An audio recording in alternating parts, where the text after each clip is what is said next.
Sobat Bumi, balik lagi di Bumiku 1 bersama saya Nurul Paramaswari dan kali ini bersama kakak-kakak dari KPG. Iya! Nah, kali ini kita udah sampai di Mulut Gua Putih di Hutan Pendidikan Gunung Walat. Nah, kali ini kita mau ngapain? Pasti kita mau belajar banyak banget tentang goa dan lebih serunya lagi kita eksplorasi. Tapi sebelumnya, saksiin dulu ya tayangan berikut. Yuk!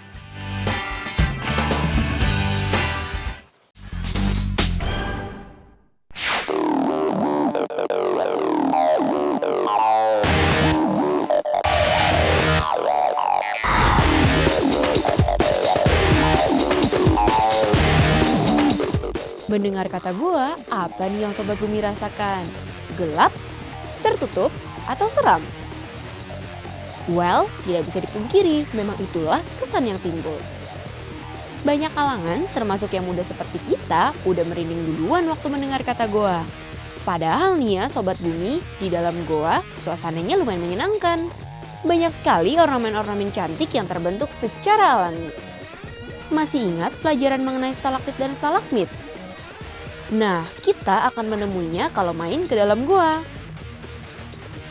Di Indonesia, kita nggak susah loh kalau mau ke goa. Sobat Bumi tahu nggak provinsi mana yang terkenal dengan kota 1000 goa? Jawabannya adalah Jawa Timur. Yuk, mulai sekarang kita nikmatin dan eksplorasi keindahan goa Indonesia. Jangan sampai nyesel loh nggak tahu keindahan dan kekayaan goa yang kita miliki.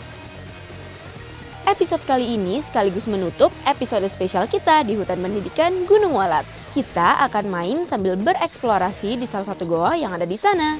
Namanya Gua Cipere alias Gua Putih. Tapi sebelumnya, saksiin ya wawancara dengan Dr. Arziana Sungkar, pembina kelompok pemerhati goa sekaligus dosen Fakultas Kehutanan IPB. Well, selamat datang di goa Sobat Bumi.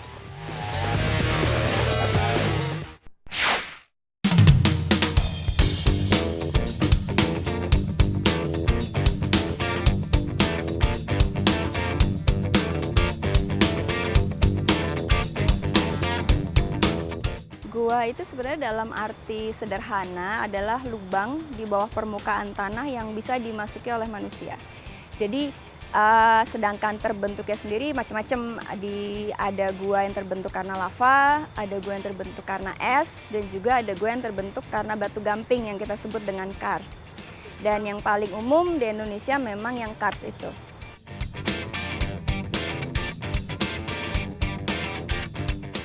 Kalau gua kars itu sebenarnya berawal dari sisa-sisa cangkang binatang laut, kemudian akan terjadi proses geologi yang disebut dengan uplift, pengangkatan, dan itu nanti ketika terangkat, gamping-gampingnya atau kapur-kapur ini akan terekspos oleh matahari dan juga oleh air yang nantinya akan membentuk gua itu sendiri. Jadi kalau batuan kars itu memiliki porositas yang tinggi, jadi dia meloloskan air. Itu yang di sini. Jadi kalau kita tuang air ke permukaan ini dia akan terserap ke dalam. Tapi kalau yang non batu gamping, dia tidak meloloskan air sehingga air itu akan jatuh saja. Nah, untuk batu gamping ketika dia kena air hujan, dia akan meresap masuk dan di porositas air itu akan menempati lubang pori-pori. Di antara pori-pori air itu akan menempati di situ. Sehingga kalau itu terkena air terus, maka dia akan terkikis. Sehingga dari lubang yang kecil, dia akan membentuk lubang yang besar dan itu yang disebut dengan gua.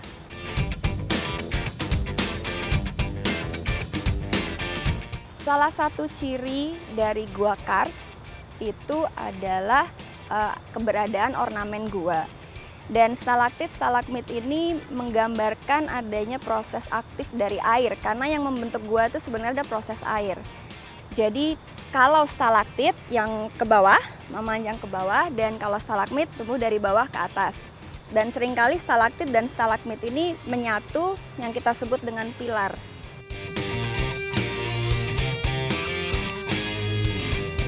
Kalau kita potong stalaktit, dia mempunyai ring cincin seperti pohon kalau kita potong. Dan dari situ kita bisa mengetahui umur dari guanya. Jadi kalau di pohon kita bisa mengetahui umur pohonnya dengan menghitung ringnya itu, cincinnya. Sama dengan stalaktit, stalaktit juga demikian. Jika dipotong, kemudian itu bisa digunakan untuk mengetahui seperti apa cuaca zaman dulu.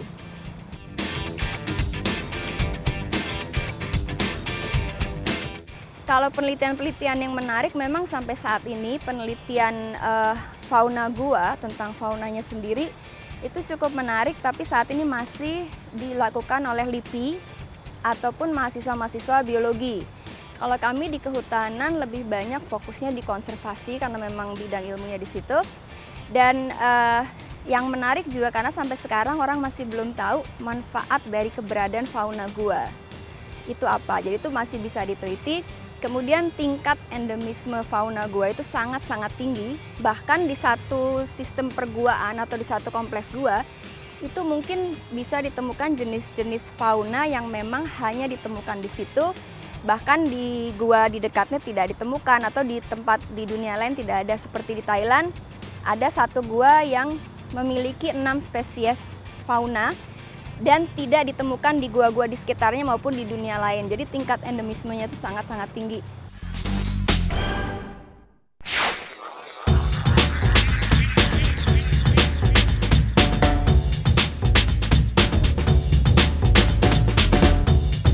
Nama aku Nadila. Dina. Nama saya Ajeng.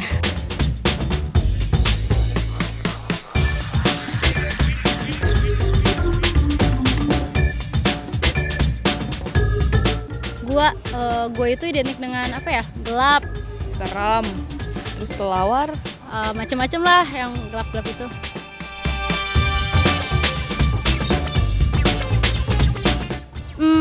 Gua apa ya?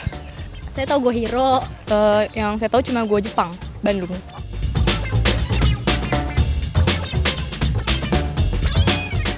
Belum pernah. Belum dan nggak mau. Saya ada hantu di dalamnya.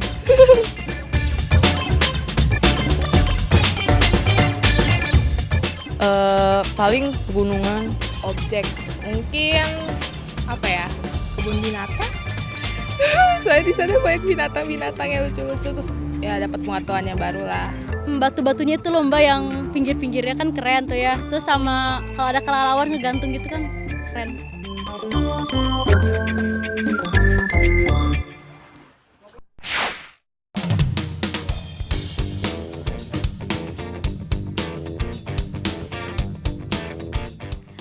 Oke Sobat Bumi, sebelum mulai eksplorasi kita kenalan dulu sama kakak-kakak dari KPG ya. Nah, di sebelah saya ini udah ada Kak Agung yang bakal jelasin tentang KPG. Nah, sebelumnya Kak, KPG itu apa sih kepanjangannya? KPG itu adalah kelompok pemerhati gua. Nah, kegiatannya apa aja Kak?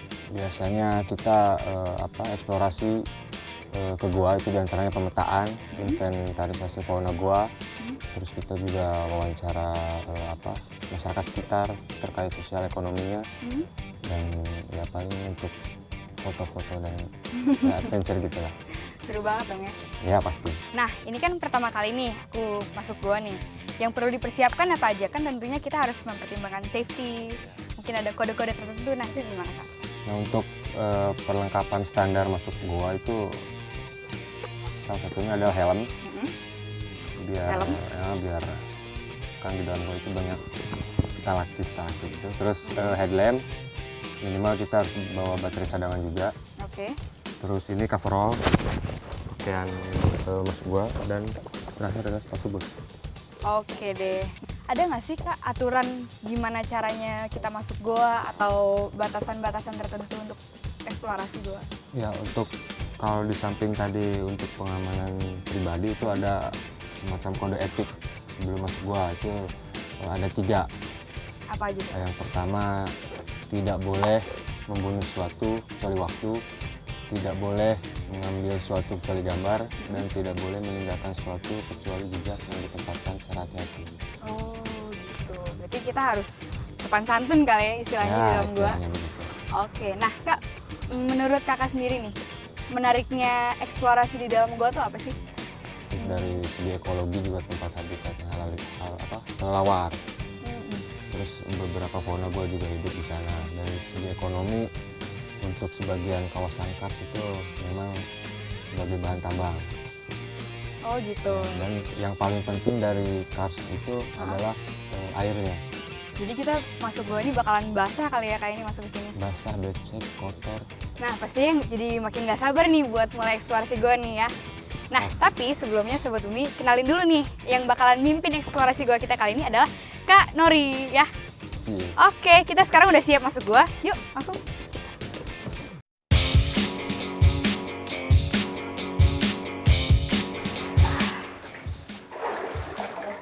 Sobat Bumi, ternyata ini medannya nggak gampang sama sekali loh. Sampai harus nunduk-nunduk kayak gini. Nah. Tapi nggak bohong, ini seru banget. Harus coba nih kapan-kapan.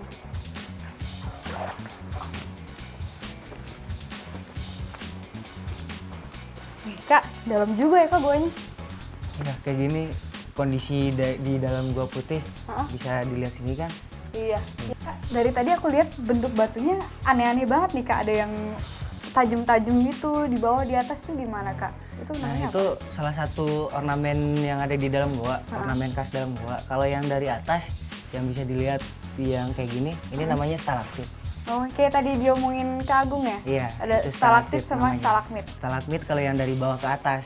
Oh, berarti yang dari atas ke bawah itu namanya stalaktit. Nah, kalau yang dari atas itu namanya stalaktit, yang dari bawah itu stalagmit. Oh, gitu. Nah, gitu. selain stalaktit sama stalagmit ada yang lain nggak Kak ornamennya? Nah, kalau yang lain kayak gini, ini namanya tirai. Yang kayak gini. Ini ya? Iya. Yang ada gerigi-geriginya kayak gitu, itu tirai. Ntar bisa dilihat ada namanya Volstone, ada yang gordam. Kalau gordam itu bentukan batunya kayak terasering sawah. Tadi juga udah bisa dilihat kan? Oh, yang tadi ya? Iya. Tadi kita pas ngerangkak-ngerangkak Ah. itu. Oh, iya. Itu namanya gordam. Kita kan tadi ngelewatin semacam jalur gitu nggak sih Kak? Tadi ada kita ngerangkak, Ah. terus sempit-sempitnya sekarang udah luas tuh. Nah. Pemetaannya gimana? Kalau duangan besar kayak gini namanya ceruk kalau dalam gua. Namanya ceruk di dalam gua itu artinya ruangan besar yang ada di dalam gua. Nah, yang kayak tadi yang kita ngerangkak kayak jongkok itu lorong gua. Nah, jadi kita kalau proses pemetaan dalam gua kita menentukan stasiunnya. Terus ini di batu-batunya juga banyak air gini kan, ini dari mana ya airnya ya? Nah, sebenarnya batuan kayak gini diibaratkan seperti spons. Dia menyerap air. Jadi proses yang sekecilnya ini pun prosesnya sangat lama. Bisa sampai ribuan tahun juga bisa kalau yang gede-gede seperti itu. Dan air ini juga ngebentuk batunya juga ya Kak? Iya. Kan batu ini terbentuknya dari air sebenarnya. Oh, nah terus tadi kan kita sempat ngomongin soal fauna goa ya Kak? Iya. Nah, sejauh ini kan kita belum nemuin nih. Kira-kira ntar bakal nemuin nggak ya? Pasti ada di dalam gua. Oke deh. Nah, masih jauh nih kayaknya perjalanannya. Iya, lumayan jauh. Oke, yuk kita lanjut. Maju terus. Kak, itu apa Kak jalan-jalan? Nah, ini salah satu fauna goa namanya jangkrik. Bisa lihat kan? Jangkrik. Iya, jangkrik. Kok jangkrik bisa hidup di goa ya Kak? Nah, karena di gua ini banyak guanonya. Guanonya itu kotoran kelelawar. Jadi pakan sumber makanan dari jangkrik ini dari kotoran kelelawar ini gitu. Oh, jangkrik aja yang makan guano. Ada yang Banyak lain? lagi. Misalnya kayak lipan juga bisa makan guanonya juga gitu. Kita bisa lihat ada Iya, dua. ada dua. Cari terus ya Kak. Iya. Terus. Let's go. Ternyata jalur di dalam gua ini nggak cuma satu loh, tapi banyak banget. Misalnya kayak gini aja nih. Aku lewat jalur atas dan Kanori tuh lewat jalur bawah.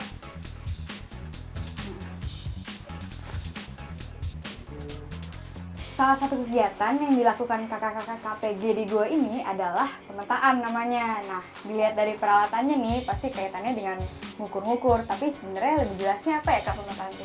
Nah, pemetaan ini kita mengukur seluruh lorong gua ini. Contohnya, misalnya kayak gini. Ini kita ngukur jarak lorongnya ini. Nah, ini ada satu-satunya ada target. Target itu yang menentukan ukurannya. Nah, yang satunya lagi itu adalah pembidik.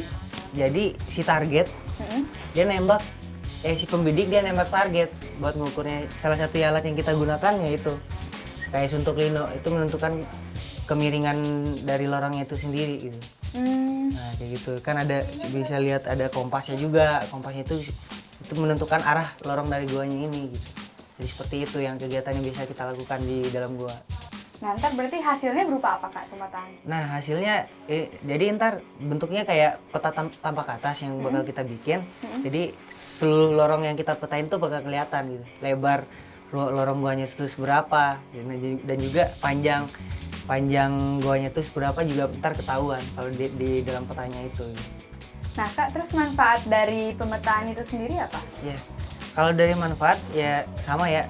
Kalau peta itu sebagai media informasi, intinya kan nggak semua orang bisa masuk ke dalam gua, jadi kita bikin petanya, jadi kita bikin kayak bentuk ilustrasinya dalam bentuk gambar gitu, gambar di dalam gua gitu. Jadi kondisinya seperti ini gitu.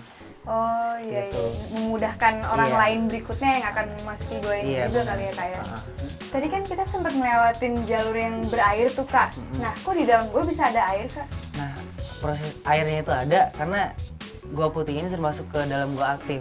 Nah, gua artinya? aktif itu gua yang dialirin sama air gitu.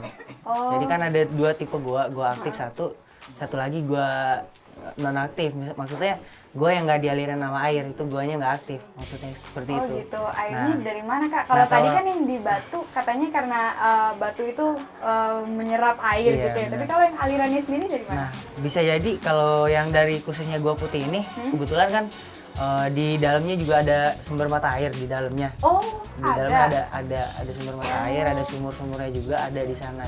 Oh gitu. Nah, jadi bisa jadi ada dari aliran airnya ini juga berasalnya dari air hujan sebenarnya. Hmm, Kayak gitu. oh gitu. Iya. Oh, mata air di dalam Iya, gua. ada mata air dalam gua. Wow. Oke. Sobat Umi, penasaran nggak sih hasil dari eksplorasi gua kita kali ini? Gimana? Tapi saksiin dulu ya tayangan berikut.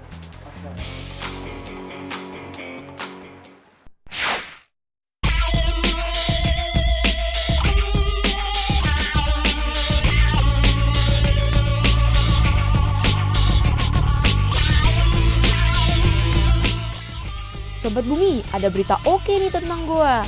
Ternyata goa terkait erat dengan peradaban dan budaya manusia loh. Bahkan United Nations Educational Scientific and Cultural Organization atau UNESCO menetapkan untuk melindungi 8 goa yang ada di beberapa negara.